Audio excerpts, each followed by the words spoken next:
Our next topic of discussion is neurodivergency, and we have an incredible panel for you that I'm super excited about, and I'm so glad that they could all be here to join us to talk about that. I've heard many of them speak before, and they're incredible speakers. They need no introduction, but I'm going to give them one anyway. So I'm going to ask, if possible, Khadija, Nicole, Grace and Angela, if you could come up to the stage, and I will give you all your introduction when you are up here.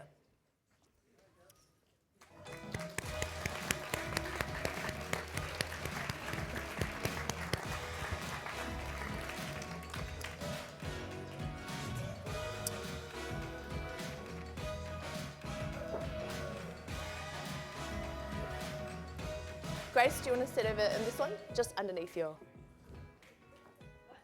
Khadija, you're in the middle. I think that worked. Is that you? That's you. That can only be you. That's a good observation. So I think you probably recognise a number of people here up on the panel, but I'm going to give them an introduction, and I'm going to start with Nicole down the far end. So Nicole is actually one of the nation's leading spokespeople on the awareness and understanding of autism. She is the founding director of Autism Awareness Australia.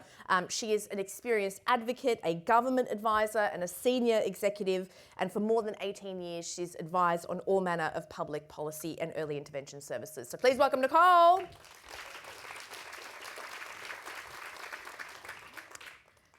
It's hot, can't do anything about that.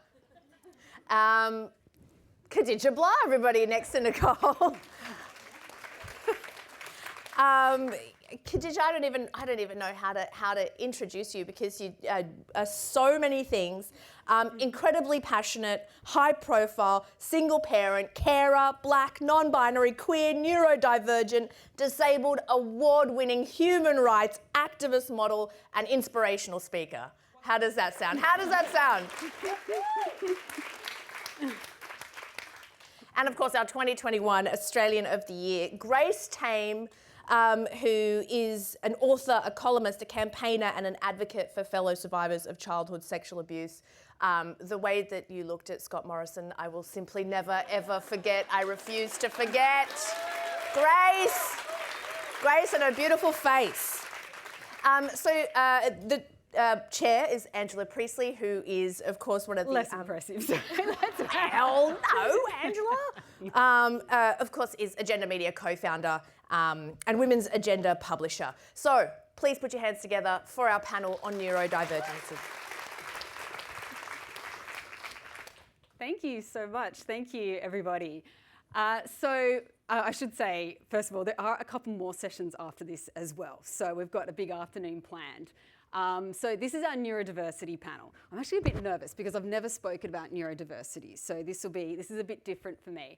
And I've got this incredible panel here, so I'm sort of very nervous. But neurodiversity, and we were just talking about this earlier in this beautiful sensory space that's been set up for us, that's been set up outside this room here. We're discussing the, neurodiversity does cover a lot of different things, often things that we don't necessarily think about. So we often think of ADHD and autism, but also ADD, epilepsy, Tourette's, yeah, so we're talking about it as a way of interacting with the world that is, use the term different. So so that's where we're kind of starting at this. So there'll be quite a focus on autism here. I'm not autistic. I do have ADHD, so we were talking about that earlier as well. So I was diagnosed when I was a bit younger, and I didn't sort of end up taking medication until the last 10 years or so.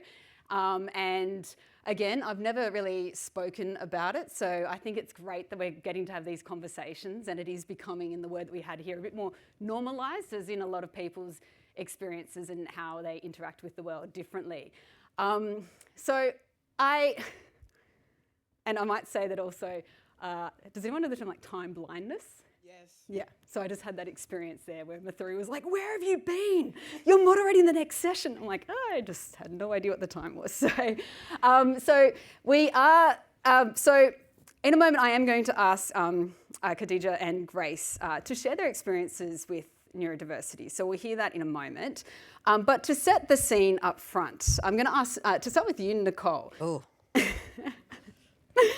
So given your experience with Autism Awareness Australia and the 2 decades experience in this space, I thought that you could start us off in terms of setting the scene, where we're at now for women particularly, what you might be able to share in any stats about where the conversation is now, how the conversation has changed. 20 years just means I'm old, doesn't it? Significantly older than my 2 friends here on the stage.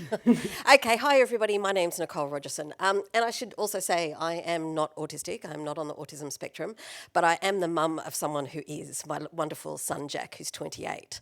So I've been in the autism space solely as a parent. I guess now I view the world a little differently now that he's an adult, but Jack was diagnosed with autism when I was 23. So I started really early, by the way. I've just turned 50, so I'm a little touchy about it. But I was very young when Jack was diagnosed. So I didn't know how to be a parent, and I certainly didn't know how to be a parent to somebody that was different. So it was a really interesting education, and I became completely passionate about this is my little boy, and he's got something that no one in Australia talks about very much, and we can't be the only ones that this is happening to, and it's really affecting his ability to do anything. He was extremely hyperactive. He didn't have any words. He was incredibly upset a lot of the time. So it was out of sheer desperation that I started working in the autism field. And back then we started Autism Awareness in 2007. And the reason that we did, and I regret it so terribly now, it's called Autism Awareness, which just sounds so lame, is all we're going to do is raise awareness. Well, we sort of did, but we've still got such a long way to go. So from my eyes at looking how we're going to talk about neurodiversity today and how people's thinking of it has changed, in my It's, I think it stopped. It has stopped. Oh, we might, no. How's that? So in my world of finding out your child has autism, having to figure out what you need to do about that, and then not really being the internet. Or it was in its infancy of Yahoo groups. Anyone old enough here to remember Yahoo groups? Right? There was really no go-to. So in the 90s, when Jack was born, this was the first wave of what became known as autism as we know it today. But typically, it was boys. It was boys with autism.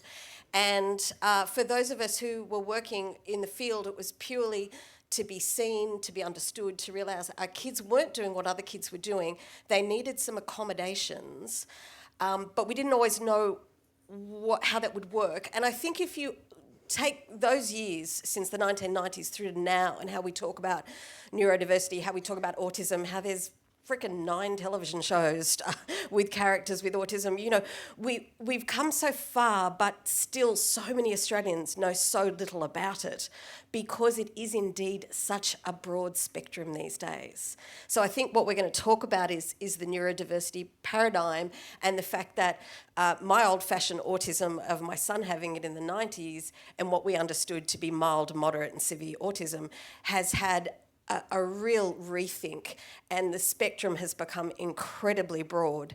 Now, there's arguments for and against that. There's arguments that maybe it's too broad and we're missing describing some of the really disabling aspects of autism that still exist. As you can see from my very, very capable co-hosts here who are going to tell you all about their experiences with autism, it's just there are so many autisms. So I guess by way of explaining, the American Psychiatric Society back in 1994 had agreed to a label of Asperger's syndrome, and most of you will kind of know what that is. It sort of describes the kind of, slightly socially awkward university professor type paradigm. And we understood autism as separate to Asperger's for many years, but in 2013, that same organisation decided to do away with that and bring in an umbrella term of autism, which is unfortunately, it's a really broad term and it doesn't necessarily tell you anything about that person with autism. But then that's also a good reminder that a label is just a label, doesn't tell you anything about what's behind that person, what's about that personality or who they are or what their skills are, what their strengths are, what their challenges are. So I think when we talk about neurodiversity, sometimes it's become a phrase now that's almost becoming a little corporatized, it's a little buzzwordy. We got to just remember it's really important and it's fantastic for people who see it as an identity and they are empowered by that. But it's my job to remind everybody that 30% of individuals with autism have quite profound disabilities that come with their autism, and we cannot leave them behind in this bigger conversation. Yeah. Great. Thank you so much.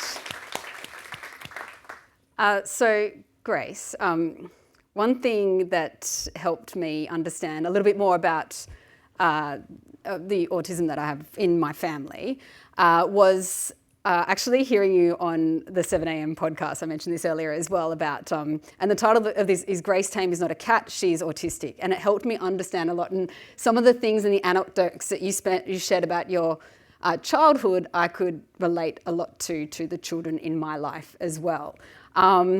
And it was actually really comforting to hear it, so thank you for that. You've been an advocate and for survivors of sexual assault and abuse, among many, many other things.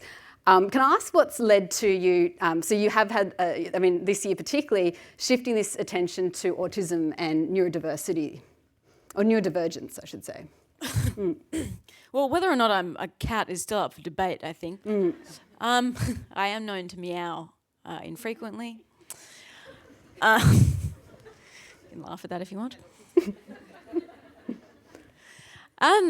It's interesting that you say that there's been a shift. I would argue that I haven't actually ever concealed any parts of my identity. I think that as an advocate, I've always, and especially as a survivor of childhood sexual abuse, which is a particular experience that, like anything that goes or, that comes into the public eye, that is especially ugly, it tends to be portrayed as being quite one-dimensional.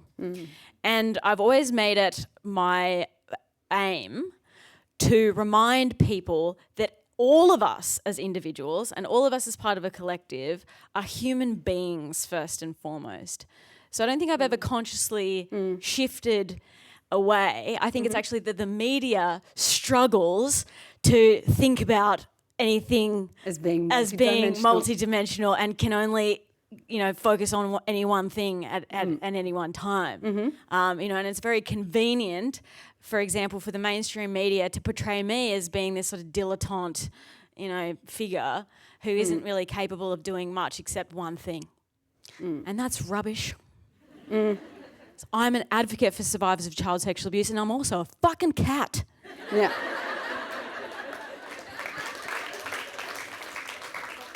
And you're a really good runner as well, so amazing. Oh, come on. Khadija, to put the question to you, and again, you've done just amazing, incredible work across various spaces, particularly raising awareness of female genital mutilation. I encourage everyone, if you haven't seen it, to go and check out the TEDx talk from 2015 or 2016. I was born in 2015, 14, yeah, because I was pregnant. Yeah. Oh, you were pregnant while you gave the TEDx? With the miracle right there. Oh, yeah. Wow, okay. Yeah, it is a miracle. Infertility due to FGM. I don't say that's a joke, but actual miracle. So that's what he is. It's beautiful. Yeah, okay.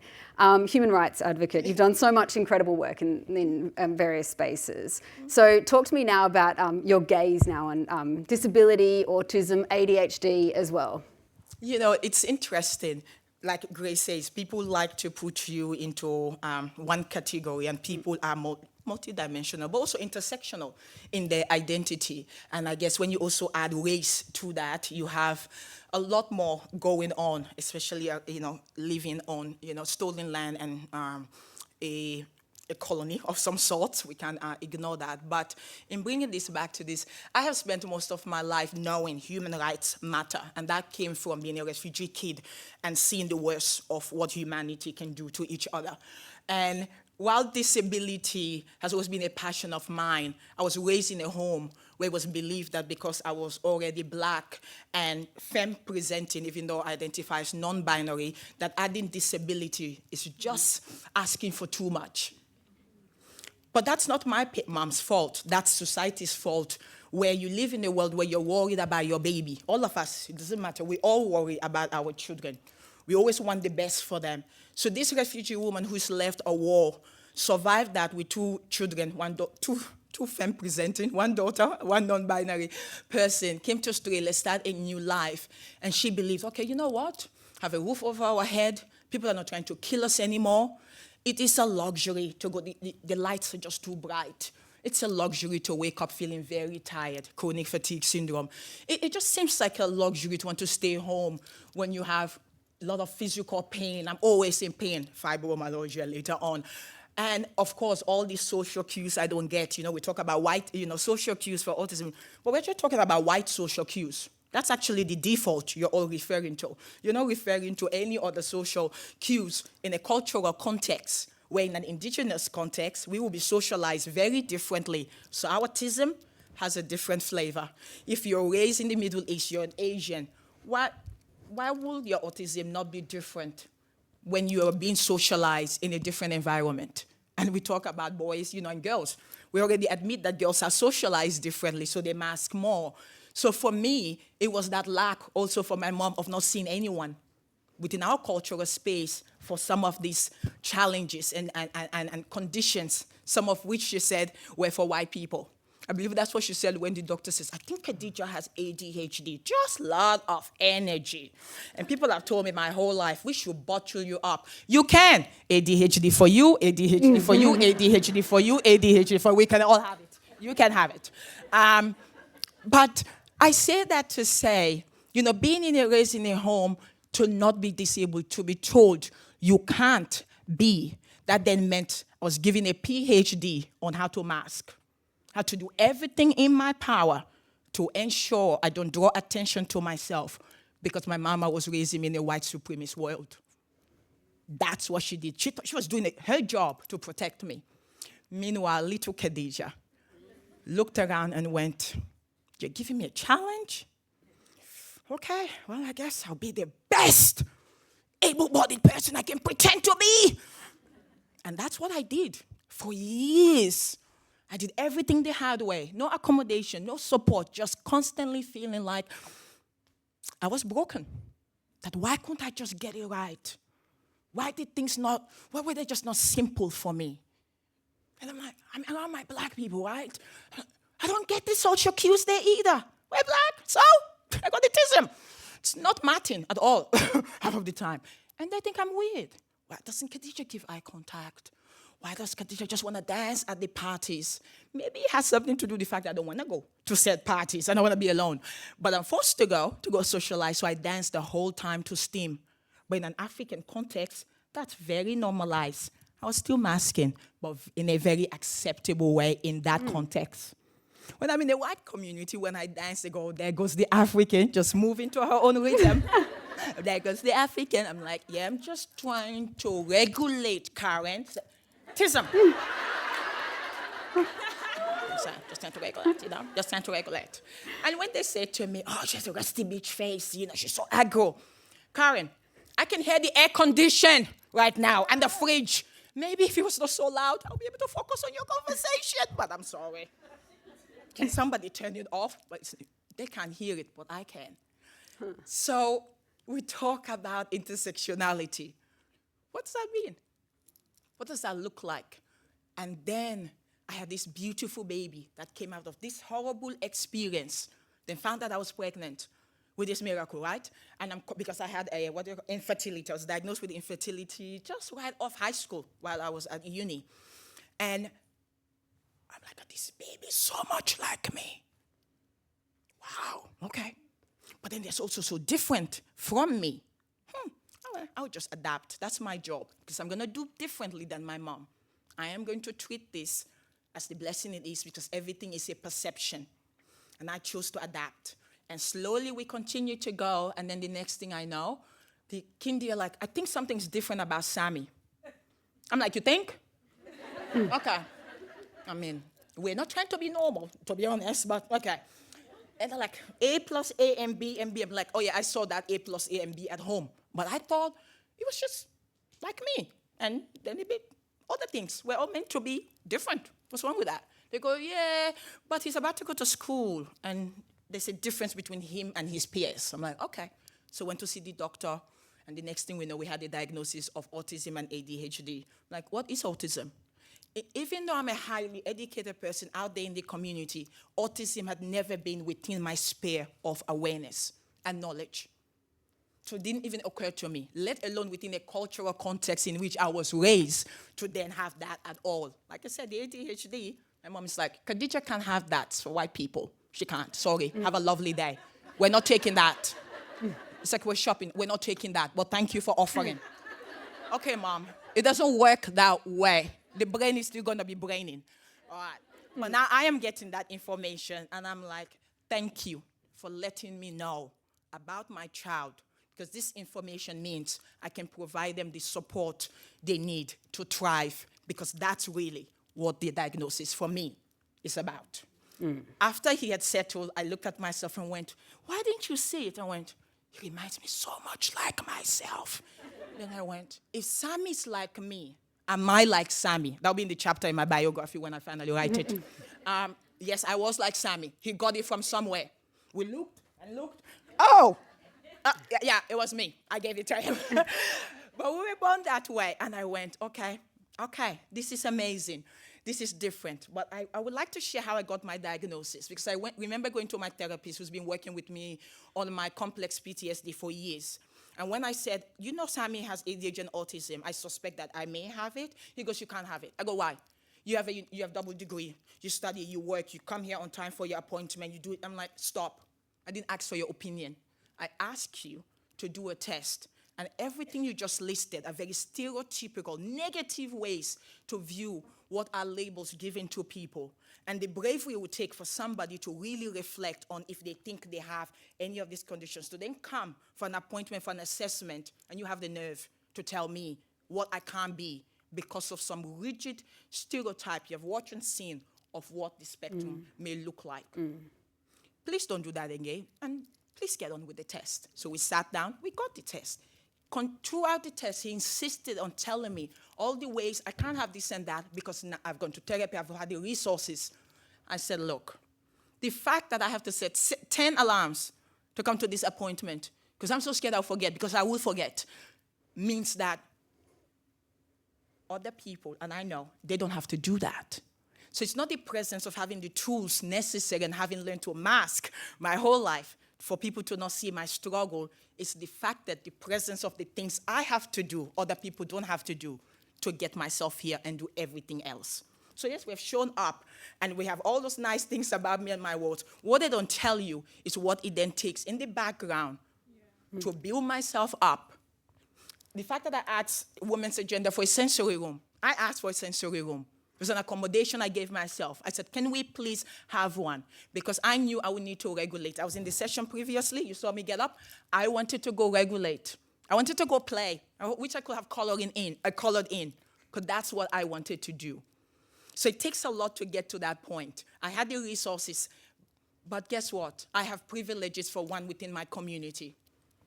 I have system literacy that gave me the boldness to know how to follow those steps. But people in my community, where do we even start when you can't see yourself reflected? Which is why I made that decision. Thank you. To give up my privacy when I got diagnosed and use the privilege I have of what? One of 10 handful of Afro-Indigenous people with a platform in Australia. Why not use that to say, we also belong? The autism can look this way. The ADHD can come in this form because representation matters. It wasn't good enough that my black baby was the only black autistic person I know. That is ridiculous to me because we're not. We can't potentially be. But everything everyone takes for granted, language, being able to speak English, to know enough, to Google stuff, to know that you have to go to a GP to get a referral, to then go to therapists, and hopefully they don't tell you what they tell me, and you walk away thinking, okay, leave that alone, too bad. But I pursued it. And since I've come out with my diagnosis, the amount of Black, Indigenous, people of color who have then seen themselves, who are now getting diagnosed, or who are just finally affirmed, like I needed as a child to know. It wasn't the black side, it wasn't the white side, it wasn't the non-binary side, it wasn't a part of my identity. It was just the neurodivergency that was happening. And I needed to feel safe and seen and validated. And now I get to do that for my child. We do better when we know better, and some of us are healing generational trauma and generational circles when it comes to disability and how we look at it. And I am actually quite honored to have the opportunity to do that, because if my child had not been diagnosed, I feel like I would have gone to the other side never knowing. So I feel like he gave me a gift. That late autistic diagnosis for us parents, to me, I see it as a gift that our kids get to give us, to say, hey, here's a mirror. Nothing is wrong with you. You were not broken. You just didn't get the support and love you are pouring into me right now, which will mean I will love myself and see myself as somebody worthy of being here. Thank you. Thank you so much for sharing that. Thank you. I like what you say about the system literacy, and you mentioned privilege literacy, which is, and I think like we can often just forget all about that. And I know that with experience with my children is that even with all the privilege in the world that I have, it was really hard. It was I didn't necessarily know the signs, and also very expensive. This stuff is very, like trying to get that diagnosis, getting to a pediatrician is it's not in people's experience to be able to afford this stuff. It's really difficult. That's different. With also Yeah. Yeah. That impacts it. Grace, can we talk about diagnosis with you as well? Because another form of the challenge here as well is that my understanding, Nicole, is that boys are getting diagnosed 4-1, boys to girls. Would that be right? But it's suggested that it's underrepresented significantly. Yeah, look, 4-1's been a statistic that's probably been dominant for the last 15 years. We know that is well outdated, but we need to make sure. Just a little known fact is that the way the tests and diagnosis are done in very small children sway a little bit more to looking at the types of play and behaviours children exhibit, and little boys tend to exhibit behaviour that is a little bit easier to identify as being not quite developmentally appropriate, where little girls sometimes involved in more softer play, and it's referred to as masking. So we know that there's a lot of girls and women who will find out they're autistic later in life, where it's typically historically been easier to pick it in boys. So Grace, can we hear your experience with that?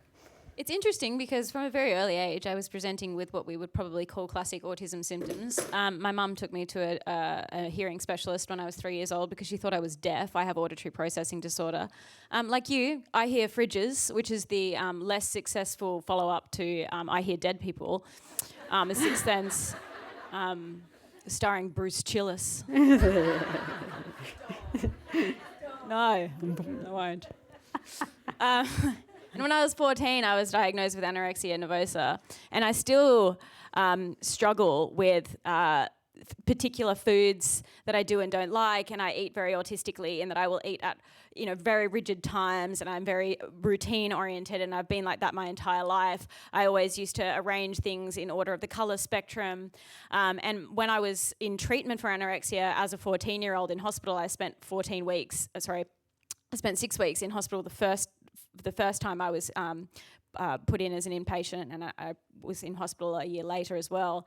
The first time I was in hospital, my mother actually suggested to the medical team that I might be autistic, and she was dismissed. So at several points she was interacting with the healthcare system, and she was dismissed. There were opportunities for a diagnosis, but again, because I was a female and still presenting with the same symptom profile. But we see this sort of rampant sexism that is embedded in the healthcare system in lots of different areas. Often boys or men will present with the same symptom profile as girls, and where girls will be diagnosed with borderline personality disorder, which has a very similar symptom profile to ADHD, boys will be diagnosed with ADHD instead. Why is that? I don't know. But I was actually diagnosed, and I've told this story before, and it was the basis of the headline that the Saturday paper ran with, "I am not a cat."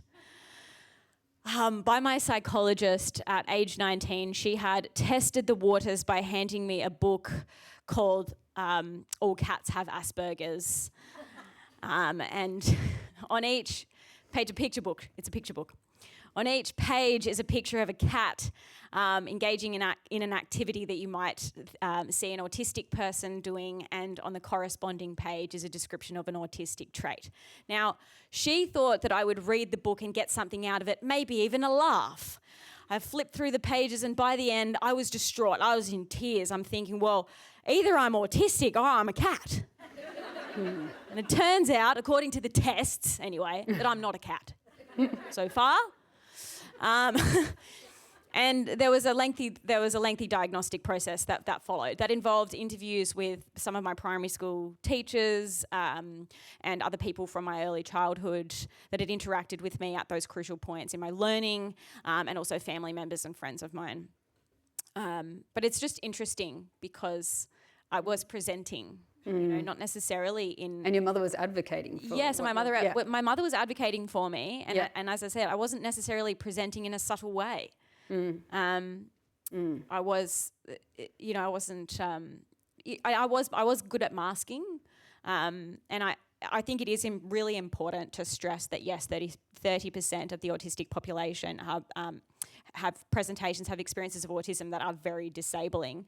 Not to mention the fact that being autistic, because we're having to navigate a world that is set up largely for neurotypical people, the experience of autism can itself then become disabling over time. I think it's also important to mention that a lot of us that you interact with, those of us you see who actually you might consider to be highly capable, I would call it, as Amy Tunig calls it, high masking.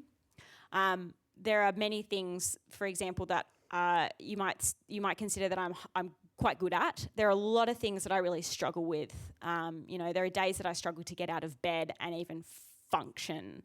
And that's stuff that you don't see. And I think that it's really important to remember that as autistic people, that we are often overreaching in certain areas because we're trying to get validation, because we've spent so much of our life being delegitimized, discredited, and invalidated for our basic existence.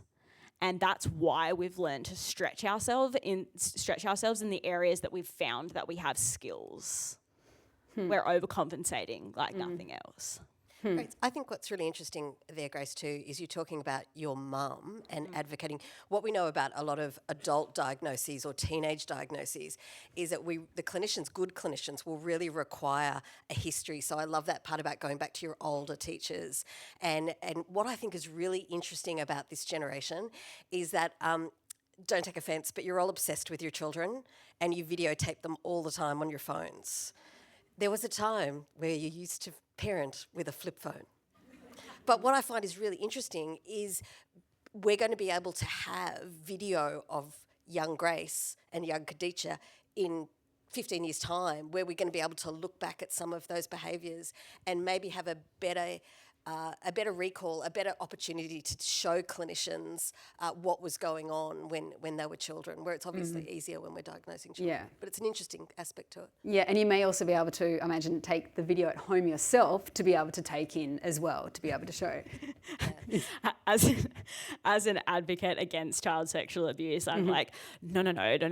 You don't know what people are doing with those videos. Do not put them out there. Seriously, child sex offenders are some of the worst people, seriously. Not to put the video out there, but perhaps to keep it on your own phone, maybe. Yes, I want to totally agree. I don't even trust the phones. Those tech companies, seriously, I'm railing against them at the Good moment. information. That's Grace, why I can I back ask that you- up. Grace, can I ask? Oh, of course, yeah. Don't mind. I think it's been very interesting. What I have found peculiar since coming, I've been autistic, how understanding what people's, viewpoint are of adult autistic versus children autistic people. Because people tend to go, if my little cousin or my little son doesn't do that, you must do that too, right? Khadija, you're doing Lego? No. But I like Sailor Moon, but not Lego. But outside of that, these masking conversations and the levels as well, I was diagnosed with level 3. And most people I've come to understand cannot fathom and reconcile something about that bio, I guess that would read, and being a level 3, and somebody also uses an AAC device. And I say this because I think too often we have so many binaries we are actually still applying to how people present, but forgetting the presentation is just one part of the conversation. I was at the Yellow Ladybird conference a couple of weeks ago, probably a month ago now, and I spoke about how when I travel, all the details that go into it, from the moment I get into the taxi, the racial microaggression, the mobility aid. I have a wheelchair, I have a walking stick. What did I just say? Yeah. The ableism, microaggressions, and it just continues. Get to the airport. So when people are saying, oh, be unmasked, be your true self, I go, are you black and indigenous? Because in this country, as a black autistic person, even if I had a mini meltdown, it probably wouldn't even be a meltdown. Just existing, people think I'm aggressive. So imagine if I then be unmasked, as you're telling me, with your white privilege, and then I go get locked up because that's what we do in Australia. That is the danger. It's not black and white. Then I think of my son. Both of us, very presentable. We will say we're very autistic, that you couldn't know we're not autistic. We couldn't cover it if our lives depend on it. But we're both black. So guess what we have had to learn? Code switch, which is the masking for black people. So way before people talked about autistic masking, black people were already doing a form of masking to exist. So if you add 1 + 1, what do you get? A very highly masked population of people due to race and racial inequality for whom it's not safe to be unmasked in certain situations because our lives are actually at risk. In the US, a black autistic boy was having a meltdown and he was killed. That's my fear as a mom in Australia. That's the fear of indigenous autistic parents, or even if they're not autistic, but indigenous parents who have autistic children. So when I went to the airport, every single time, I am just trying to get through it safely so I can get back to my baby. I'm not thinking, how can I be my best autistic self? How can I be unmasked? I am thinking, I want to get home and color in and hug my baby and affirm them. That's what I want to do. So for the talk of levels and things, I think about that and I go, this sounds interesting, but that is not going to work for some of us who have no choice but to have to keep ourselves safe in environments that are not safe for us. That even in the neurodivergent space, racism raised its own ugly head in that space. Since I came out as autistic, I've been called a retard more than 10 times. I've never been called a retard in my entire life. And I would assume I'm smarter than most of these MFs, to be honest, out there, who can kiss my black ass, and I think they will enjoy it. Okay?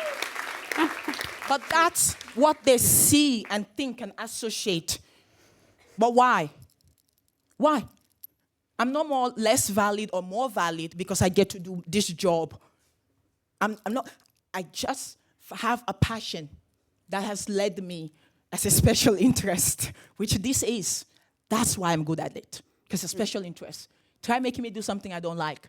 Oh, well, good luck with that. The PDA will smack you in the face and say, have a lovely day and thank you for your services. I reject that. Grace, I wanted to ask you about when you did receive that diagnosis, how it changed for you, for how it made you feel. Did it? It was confronting. I imagine was there a period of mourning, I guess, as well, in terms of having that explanation finally? And no, I was already in mourning. I was 19, 20 years old. At that period of my life, at that epoch of my life, there've been a few. I was already reeling from the trauma of being sexually abused as a 15-year-old. And I've got quite a complex trauma history. The first time I was actually sexually abused was an experience of incest in my family. I was 6 years old, and that then fed into the experience of being abused at my high school by my teacher. And there were just lots and lots of layers, and like you'll find with many people who have complex PTSD who interact with the healthcare system, they're presenting with complex PTSD because trauma has already been laid. They've had some traumatic experience in childhood and then it's being activated or reactivated. And so I've had a really traumatic life where, I moved overseas at 18 and the events that occurred in the 6 years that I was living in the United States were just trauma upon trauma upon trauma upon trauma. And receiving an autism diagnosis was just one of those things that was just added to this flaming dumpster fire of life that I was drinking through a fire hose. And that was a weird metaphor to sandwich together. All the elements. Anyway. Yeah, it's been a lot. It's been a lot. It's only been in recent years that I have been ready to confront all of these things, but also had the neural architecture to confront a lot of these things. And it's been such a bizarre environment in which to do it when you consider that the human brain only really stops developing at age 25. And at 26, a month after my 26th birthday, I was booted onto this massive platform out of obscurity and, you know, chucked into the clown show that is the Australian mainstream media and had all these eyes watching me as I was suddenly, you know, unpacking all of this childhood trauma. You know, it's been absolutely wild to do it and pull apart all these layers. And, you know, autism is just one of those things. But it's been equal parts cathartic and harrowing, but also regenerative and inspiring and affirming. And I'm really grateful that I get to do it in such a way where I do bring other people along and I do get to meet firecrackers like this absolute legend right here is just pulling me to pieces. And I love it. You know, that's so beautiful. Yeah, that's one of the highlights for me, for sure.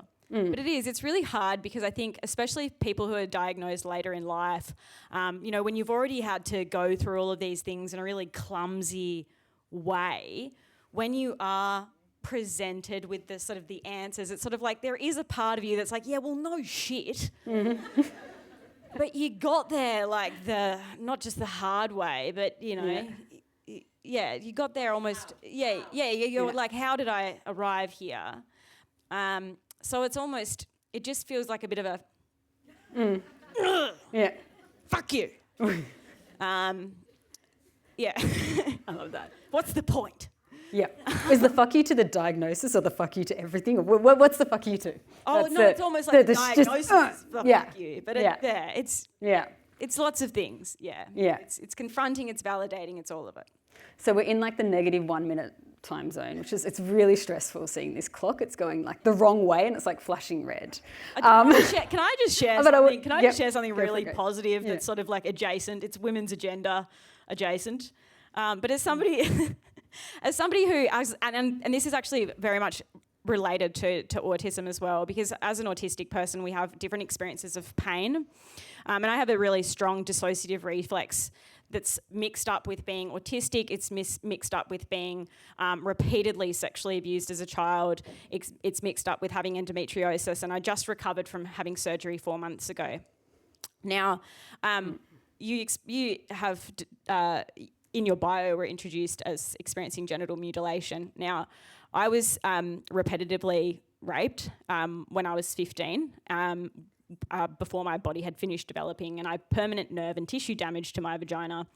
And for many years, I didn't experience any pleasure, and all I felt was either numbness or pain.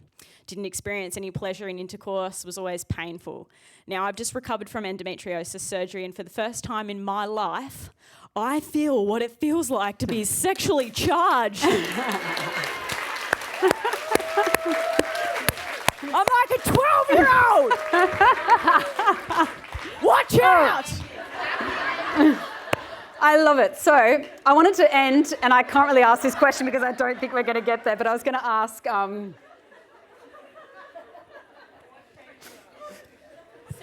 healing. Corporate queer. The show. I'm going to end on one last thing, even though we're over time, but I don't care. Like, so we're over time.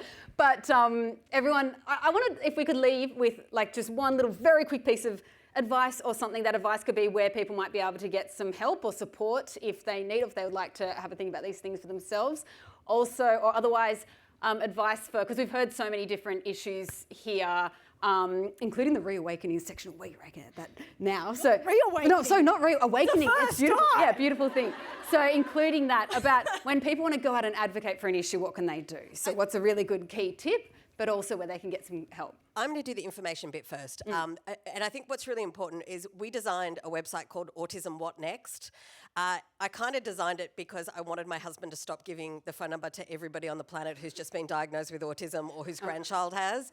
So we developed a platform. But what we did, and I hopefully these ladies see merit in it, but what we did is we decided there were two types of diagnosis. There were those that happen in my life to parents with little kids, and then there were those that happen to adults, and they're really different experiences, and they're both equally valid. So if you go to Autism What Next, it kind of takes you down two roads. You say, do you want to go down the child road or the adult road? And really, we designed it to help go through this process because everybody, like Grace and Khadija, told us how shithouse it was.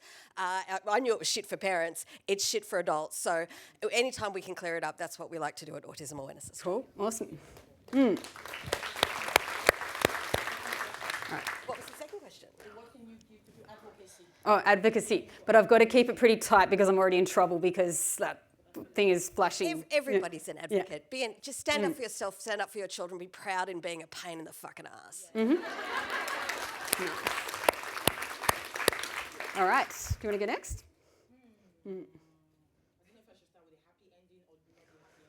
I think we've had enough happy endings here today on this. Never enough happy endings. Make you know that you go get the clicker, the sucky toy or whatever it is that will give you happy endings. It's always rechargeable and it never disappoints and you don't have to talk to it. But never mind. Okay. Sexual healing.